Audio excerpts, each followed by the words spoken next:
To our last presentation of the day. Grace has been waiting for a long time to do this. And so,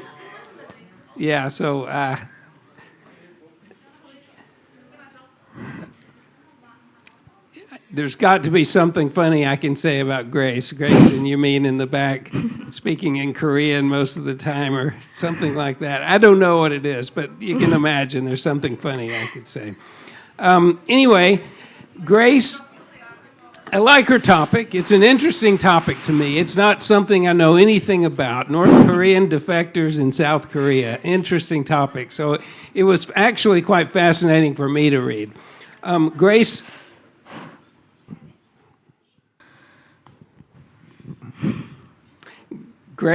says, these are Grace's words, "I would like to thank my family who supported me, and Mr. JC as an advisor who gave me lots of help.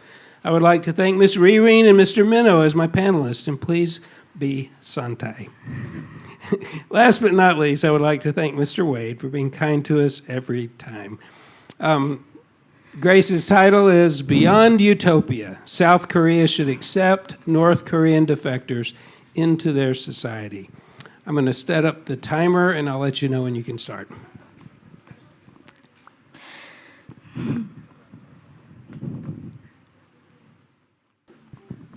All right, whenever you're ready. A North Korean soldier, Oh Chung-sung, attempted to escape across the heavily guarded DMZ in 2017. Bullets rained down on him as the other soldiers tried to stop his escape. His deep gunshot wound stopped him just a meter into South Korea, where soldiers rushed to him to save his life.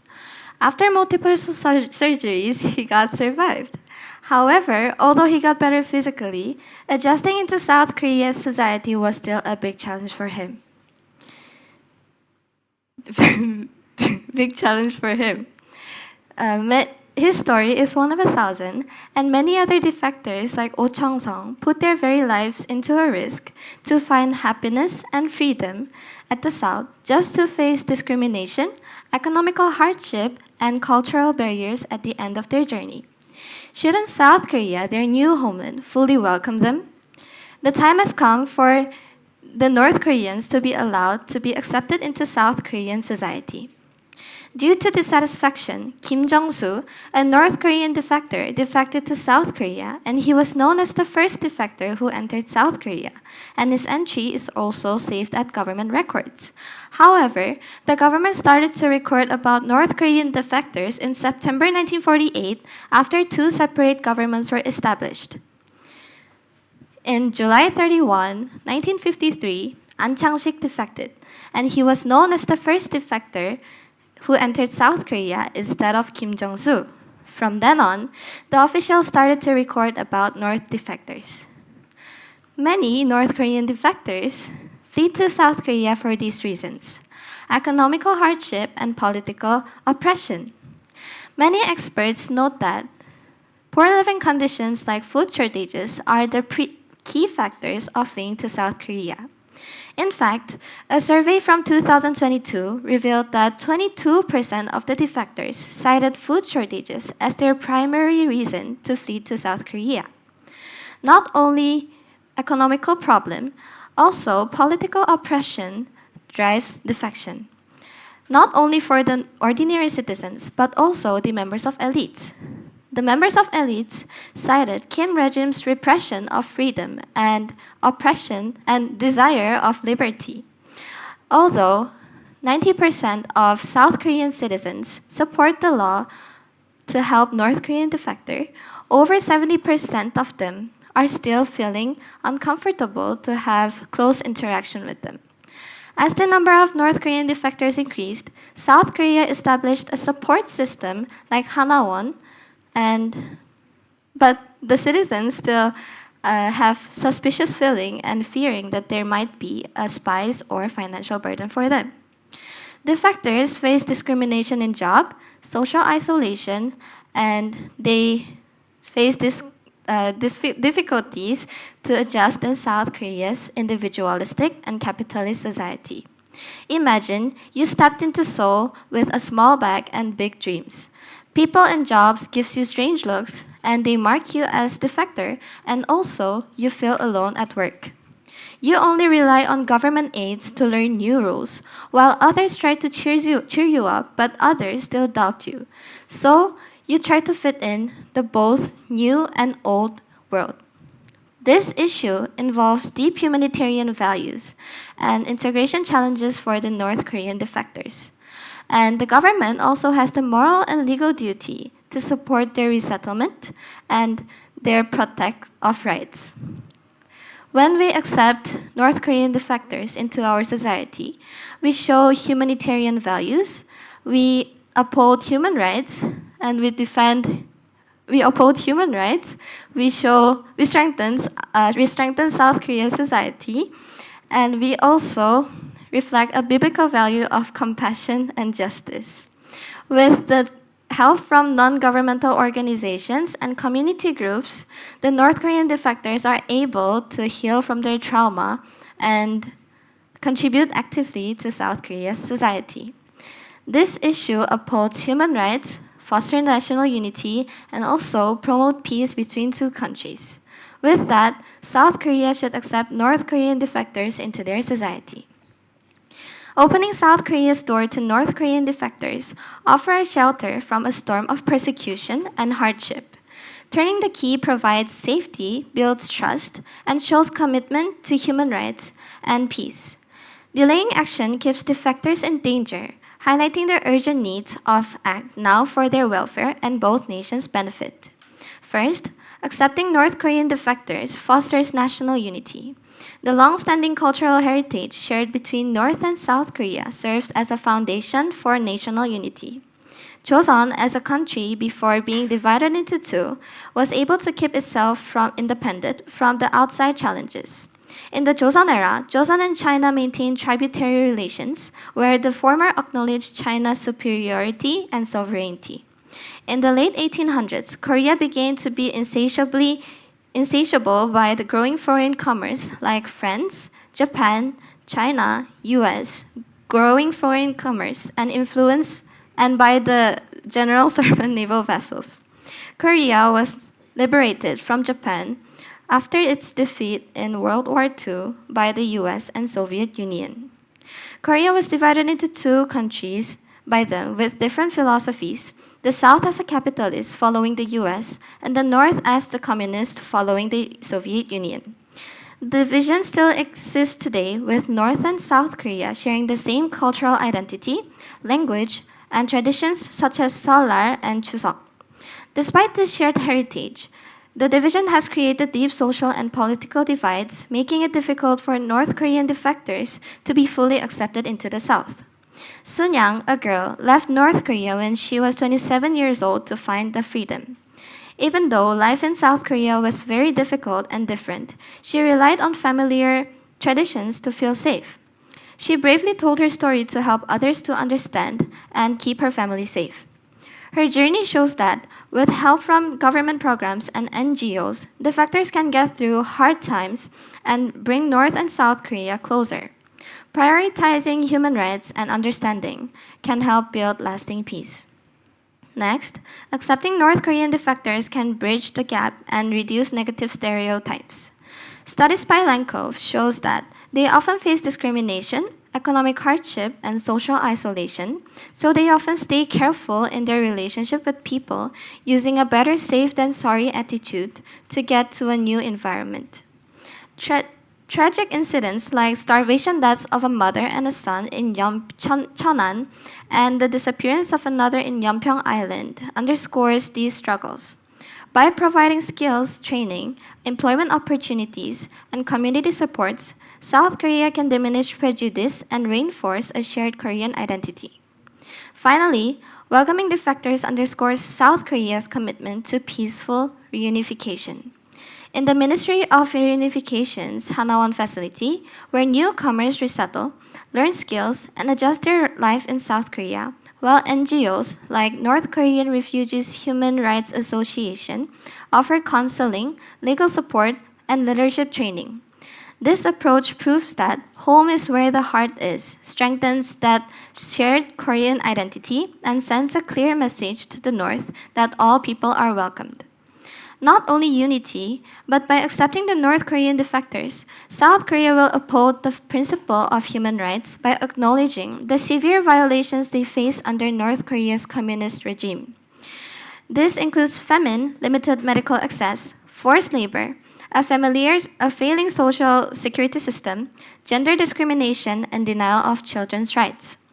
In North Korea, citizens rely on black markets or limited legal markets and government rations for food. But in January 2017, the government provided only 300 grams of food per person daily due to crop shortages, which is just 50% of recommended of UN, which is equivalent only about 1.5 bowls of cooked rice per day compared to 3 bowls recommended by the UN.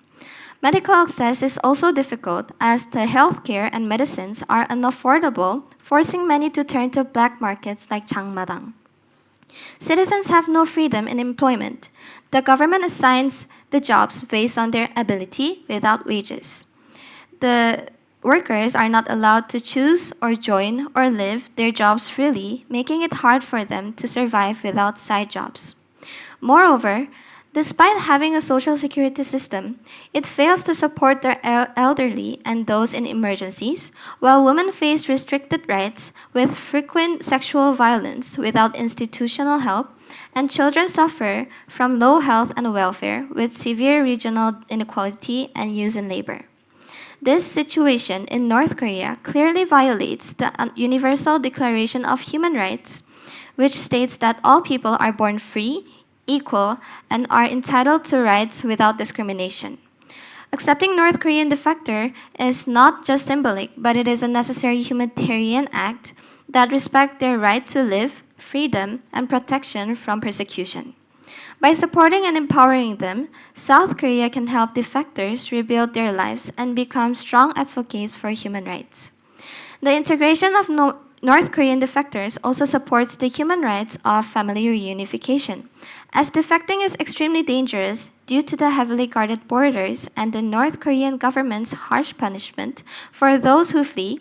Defectors are treated as traitors, facing severe consequences under North Korea's penal code, which includes forced labor, property confiscation, or even death, with extended investigations and imprisonment for them and anyone who helped them escape.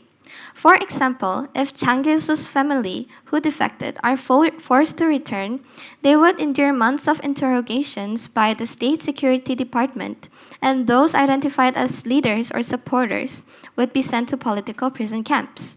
These harsh realities often result in separated families with members left behind in a poor condition in North Korea. By accepting the defectors, South Korea upholds UDHR, which protects the rights to form and maintain family relationships, offering separated families a chance to reunite and live safely together. Accepting North Korean defectors upholds the fundamental human rights of family reunification by allowing those who are separated by the Korean War to reunite and heal, affirming their right to family life and emotional well-being. Moving on, accepting the North Korean defectors can give South Korea several societal benefits. Research shows many North Korean defectors succeed in South Korea and can help solve societal issues like economic challenges and population decline. South Korea faces a major population problem due to inflation, low marriage, and childlessness among couples. While North Korea has 26.5 million people and South Korea has 51.7 million, the fertility rate of North Korea is 1.91 children per woman compared to South Korea's rate of 0.78, which is one of the lowest globally. A study by Martinell found that higher education levels are linked to lower birth rates, and South Korea's strong focus on education contributes to this trend. In contrast, North Korea has a lower education level, so defectors could help ease South Korea's population crisis by contributing the population growth. The economic contributions of North Korean defectors to South Korea is supported highly through Hanawon by providing educations in fields like tourism, nursing, and also hospitality, helping them find jobs and integrate into South Korean society. This is not only improving their quality of life, but also it addresses economic challenges and enriches the workforce. Accepting defectors is both a moral duty and a practical solution that supports population growth and national prosperity. Finally, accepting North Korean defectors allows reducing the tension between North and South Korea. Accepting defectors undermines North Korea's ideological control without war. The Korean War never truly ended. It is just an armistice that can be shattered at the smallest spark. In 2024, from May 28 until November 28, North Korea got back at Park Sang-ak's defector group by sending balloons full of trash. Park Sang-ak's group sent 10 balloons carrying US dollars, USB drives full of K-pop and Korean TV shows, and 200,000 flyers criticizing the North Korean government. They wanted to show North Koreans the free world and weaken Kim Jong-un's control. Even though it's frightening, one 22-year-old was killed for listening to 70 K-pop songs, watching 3 films, and sharing them, which shows the quiet resistance is still growing. This action proved that ideas can spread where armies can, and sharing culture can spark change more safely than guns. If defectors can be messengers to spread values, it can help bring new thoughts to the North without risking another war. Next, defectors can act as South Korea's representative abroad when it comes to human rights action. Tae Yong-ho, a former North Korean diplomat, a deputy ambassador to UK, defected in 2016 after growing frustrated with his regime's harsh politics, human rights abuses, and isolation.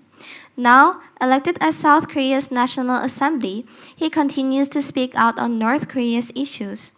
By using defectors like him to advocate abroad, South Korea presents itself as a moral leader and strengthens its human rights positions. This soft power approach reduces tension and builds support for peace. Lastly, defectors reduce tension by showing South Korea's commitment to peaceful coexistence. North Korea condemns South Korea's growing military budget, U.S. armed purchases, and joint exercises as confrontational grave provocations. Pyongyang fears the U.S. and South Korean alliance will raise regional tensions. South Korea's emphasis on peace and supports for defectors counters this narrative. By choosing another way over military might, South Korea shows harmony and help ease tensions. Some might argue that distinguishing North Korean defectors based on their purity is unfair and biased, and it's nearly impossible to create clear and fair rules for doing it so. While it's understandable to worry about spies and governmental watch, trying to create strict rules for this can easily lead to unfair treatment. Even though it's hard to judge whether a defector has bad intentions, accepting them should come first to protect human rights. North Korean defectors face abuse, execution, and harsh treatment from their government. Research by Munson from Canada shows defectors often face discrimination and trafficking, needing help not just from South Korea but from the whole world. It is more important to protect lives than to judge their background. In short, despite concerns from some citizens about North Korean defectors being spies or having bad intentions, we must care for them as fellow human beings with encouraging countries to prioritize human rights. Lastly, some argue that helping North Korean defectors could increase danger, as getting caught may lead to execution and more tension with North Korea. They also worry that a rise in defection could trigger conflict or reduce chances of reunification. However, cross-border communication and helping defectors can build peace and lessen the gap between two Koreas. Also, places like DMZ offer temporary safety, and many defectors plan their escape carefully with help, so not all face extreme danger. That is to say, even though some people can think about the increasing death of the defectors, there is a safe demilitarized zone where no military and weapons are allowed in that area. In summary, accepting North Korean defectors into South Korean society is essential for upholding human rights, fostering national unity, and reducing tension between the two Koreas. By integrating defectors, we not only offer them freedom, but also bridge the cultural and historical gaps. If we fail to act, we betray South Korea's value of compassion, resilience, and unity, replacing empathy with fear and division. Welcoming defector is a reaffirmation of our commitment to justice, ensuring that no one is left behind the shadows, and it starts with meaningful steps toward changes. Start by listening and sharing their stories of defectors. Understanding their journey is the first step toward compassion. Support local programs to help them adjust, like language classes or job initiatives. Don't be afraid to speak up, whether it is supporting policy changes or simply shifting attitudes in your own community. When we respond with humanity, we help build a society that that reflects the best of who we are. We cannot rewrite the history, but we can help shape a better future. Let us not be remembered for our silence, but for our courage we showed when it mattered the most. Thank you.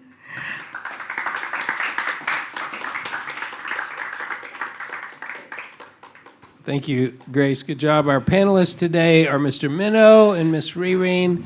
I will let Miss Rireen go first. Hello, Grace. Hi, Miss. Hi. Are you nervous? Yeah. Yeah, but you look great, okay? First, I would like to appreciate your effort trying to memorize the first few minutes, and then, but that's good, okay? And then also, you brought a very interesting topic, I think, about South Korean, yeah? Rather than taking topics about Korean wave or skincare, you brought this topic, and it's very interesting, okay? Thank you. So I have prepared some questions for you to answer. Okay. How long have you been living in Indonesia, Grace? I have been living in Indonesia for 19 years. 19 years, Yeah. right? Okay. So, what kind of struggles did you face as a foreigner that live in foreign country here in Indonesia? And then how this struggle similar to the struggle that also are faced by these North Korean defectors when they have to live in South Korean, and then how the South Koreans could help them. So, in my opinion, I came to Indonesia when I was only 3 months as a baby. So I don't think I really face a difficulty to adjust into Indonesia's culture or society. But I think the most big barrier for me was the language and some cultural differences that I faced of Indonesia's traditions and Koreans' traditions. Like, for example, like in Indonesia, we cannot use our left hand to offer something to people, right? But in Korea, we don't care about it. So that was kind of like hard for me to use in daily lives.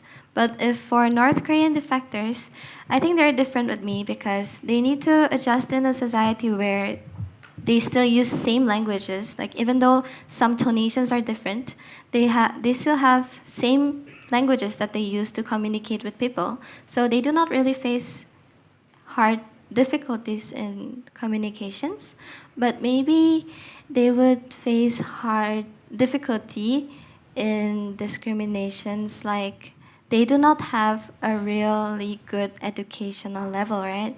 So maybe the people would ignore them with their educational levels, and they will mark them as like having bad stereotypes that there might be spies, or they will like take all of our jobs rather than South Korean citizens getting into it. But to help the North Korean defectors, since the government already established a support system like Hanawan, where the North Korean defectors can learn jobs like hair salon, nail artist, and other things.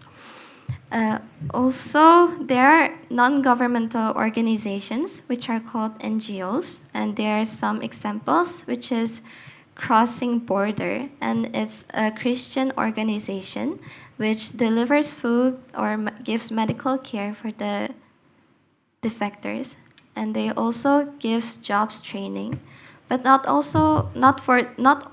only this organization, there is a lot of another NGOs which gives helps to defectors.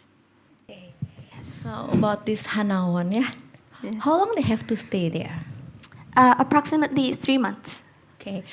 About this Hanawan system, according to my research, most of them see this as thing that is not running effectively because the time state is so limited, and then also they don't really provide the like personalized support, yeah, because it's so standard.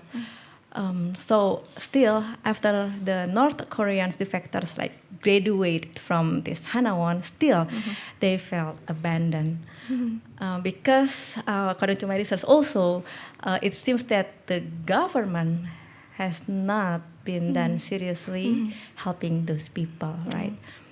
They more focused on the national security, and they campaign about more about other social issues like climate, gender, and else that makes these defectors issues less prioritized or even is not considered at all. So who else in society that has power and responsibility to help these defectors, to live better in South Korea? Okay. So, may I have some time? Sure. So, except for the governments, the NGOs take the big part to support North Korean defectors. And also, as I mentioned before, like the South Korea's National Assembly, Tae Yong-ho, who was a defector who defected in 2016, he's also fighting for human rights of North Korean defectors in South Korea. So maybe the members of elites like Tae Yong-ho can promote some, like advertise that North Korean defectors are facing this kind of hardship and difficulties, so people can help this, and he can maybe suggest some new policies that the governments can make for North Korean defectors. Okay, that's from the government side, yeah, about the NGO organization or institution, right? Yeah. But also in South Koreans, they have this prejudice that is rooted deeply. South Koreans believe that North Koreans are their enemy. Yeah. And then to change this mindset or beliefs, it needs long-term education and also cultural change, which is not easy, right? The work of this organization or government themselves is not enough. It should be another party that also can help people to transform their minds. So who else do you think have this potential to help people transform their minds? I think in my opinion, thank you for the question. I think the schools also have the responsibility. Like, I know it's connected a little bit to government, but it's like more to citizens, right? So the schools can maybe educate about North Korean defectors and teach about the histories also, but not like judging the defectors in a bad way and just teaching the students that they are just an enemy, but teach them that they are also a human being and they were one family with us before the division. So that from the early age, the children can notice that, oh, they are not just an enemies, but they are also human beings that we can help them and like be friends, integrate with them. Yeah. What about the role of public figures? Public figures, like what, Miss? Public figures and the social media.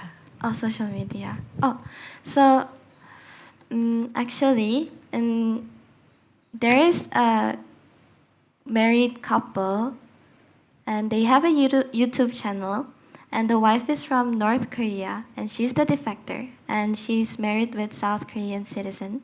So that kind of YouTubers can promote the reality of North Korean defectors face, and they can like help like maybe doing fundings for the other North Korean defectors. And I think that kind of celebrities or influencers who do social media can promote about it. We need to move to Mr. Minnow. Thank you, Grace. Thank you, Miss. Thank you, Mr. Wade. Hello, Gang Eun. Let's move to the questions, okay? Yeah. Gang Eun, do you agree that South Korea and North Korea have a different ideology? Yes. So I want to dig more on that side first, okay? Yes. How can a democratic country like South Korea integrate individuals raised under an authoritarian regime? Because they experience a different thing. How can they integrate with this kind of different ideologies? Also, are you saying that how can the South Korean citizens integrate the North Korean defectors who has communist Yes, background? and how can North Korean defectors who has a communism ideology integrate with democratic ideology? Actually, thank you for the question. For that question, actually, North Korean defectors flee to South Korea to find freedom, right? Because they face very strict restriction from North Korean communist country, and they cannot do whatever they want, but they just need to follow the government's order. So they flee to South Korea for finding another philosophy so that they can face freedom and do whatever they want. So I don't think that it will be like that hard for the North Korean defectors to adjust into a new philosophy which gives them freedom to do anything. And also if South Korea, even they are like democrats and capitalist, Yeah. they are like they're kind of individualistic and Okay. they really focus on their career. So I don't think they will really care about the North Korean defectors to like adjust into South Korea's new philosophy. Okay, you mentioned about South Korean is very individualistic, ya kan? Does it mean that integration will be harder because I don't care about those North Korean peoples, you know? I mean, if they're individualistic, it's your opinion, kawan. I don't know, yeah. If they're individualistic, how can they accept someone who's totally different? Will the North Koreans bother the ideas of freedom for South Korean people? So will the North Koreans immigrants, defectors, yeah, challenge the individualism of South Korean people? So thank you for the question. So for that question, my answer will be, even though South Korea's society is like very individualistic and capitalist, can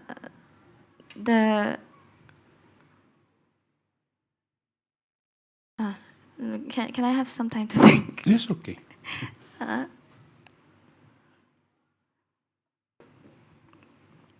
So like, even though they are very individualistic and like very focused on their career, like not all 100% of the South Koreans are following the trends, because some of the people thinks that not like successing in economic is like actually important for our lives, but it's not that important for our lives like to to ignore the human rights and people who want to integrate into the new society.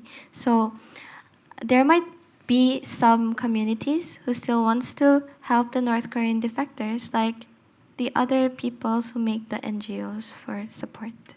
Okay, thank you, Gan.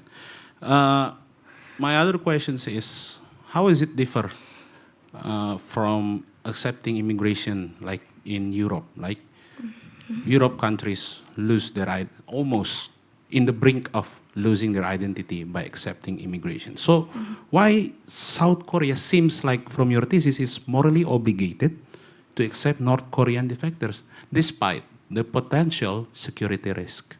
What makes it different from accepting immigrations from Europe? Is it only because you were one nation and then divided by war, or is there something deeper within? Can you elaborate your question? Okay, yeah, let me simplify. Sorry. Why is it morally obligated for South Koreans to accept the North Korean Koreans, defectors, like- even you know the risk, especially the security risk that you mentioned, like espionage and such things? So, I think the biggest reason is about the history that we shared at the past. So, our bloodlines are actually connected, right? Yep. From the first place. Yep. So that thing is the most important thing, different with the Europe countries Yep. accepting the immigrants. But if South Korea accepts North Korean defectors, it's just like accepting for our family. We were separated for a long time as a family again. So I think that part is the different thing. That is the strongest part, yeah. Yeah. One last from Mr. Mia. So is your thesis leading to reunifications of the Korean peninsula or just coexisting between one another? If South Korea keep accepting, which one is more possible, coexistence or reunification? Actually, if you think it realistically, coexistence is the most realistic one, because if fostering unity for North and South Korea might take a long time because of Kim Jong-un's government, because they really like concentrate on communist, right? But maybe coexisting like this would be more better than fostering unity between Koreas like in a hurry way, and make tensions more higher and have this miscommunication with Kim Jong-un, and like we hit him up like, and he suddenly put nuclear power to South Korea and there will be World War II World War III. Rather than doing that, coexistence is more safe than safe right now. Okay. Yeah. 감사합니다. Okay. Okay, good job, Grace. I have a couple of questions, some that came from your peers. First of all, I want you to help me understand the word accept in your thesis. Do you mean by South Korea should accept North Korean defectors? Are you saying, what does that mean exactly? Do you mean welcome them? Do you mean help them? Do you mean be nice to them? Or do you mean just don't send them back? Or what do you mean by accept? Oh, from my thesis, the word accept means that we should welcome them, but also allow them to work with South Korean people in the normal workforce and have same treatment as South Korean citizens. Yeah, and so I'm going to sort of extend a question that was asked over here. If South Korea is this, capitalistic in some ways, democratic in many ways country, I mean, as much as it's possible, and individualistic, and while a North Korean may think they really want that, when they get to it, they realize the government's not as looking at them and trying to help them. They're supposed to make a life for themselves. Don't you think that part of it is that there's such a cultural difference already between that communist government that they grew up with and the South Korean government? Isn't that what makes it so difficult for them? What do you think? So, can you elaborate your question? Yeah, so I just mean, if I grew up, if I imagine growing up in a communist country where the government told me everything to do, and I really wanted to go live in a democracy, and so I escape and go there, it seems like everything would be great. But the truth is, when I arrive, I don't even know what democracy looks like. I don't know what individualism looks like, right? And so I can imagine myself on the street trying to figure out what to do. Is that the kind of thing that happens, do you think? Thank you for the question. So for that kind of situation to not happen, there's the Hana one which is made from government to educate the North Korean defectors about South Korea and how does the South Korea society looks like and how does the people behave like. So they try to help them. They try to educate them. Yeah. And so is there ever a case where they send a North Korean back? For that issue, there was the government didn't send back the North Korean defectors to North Korea, but some of the Korean defectors tried to redefect to North Korea. Yeah. Wow, that may not have gone over well in North Korea, right? What about, so some of your friends are asking, but isn't it really, isn't when people are worried about spies, isn't that a good worry? Shouldn't we worry that some of those North Korean defectors really are spies and they've gone through the whole process and they've managed to get into South Korea and now they're spies? Shouldn't we really worry about that? Actually, that's a very reasonable worry that the citizens may do. But before the North Koreans enter the Hanawon and really enter to South Korea's society, the government will really interview the defectors deeply so that they can make sure that these defectors are not spies and having bad intentions to enter South Korea. Okay. I have several more questions, but we're actually out of time. So you've done a good job. Thank you, Grace. Thank you. All right, we will meet friends, family, panelists, advisors over here for photos, and then you guys will be dismissed, and we'll meet again tomorrow at 9 o'clock, where Grace's counterpart Yumin will begin Thursday. Where is Yumin? Oh,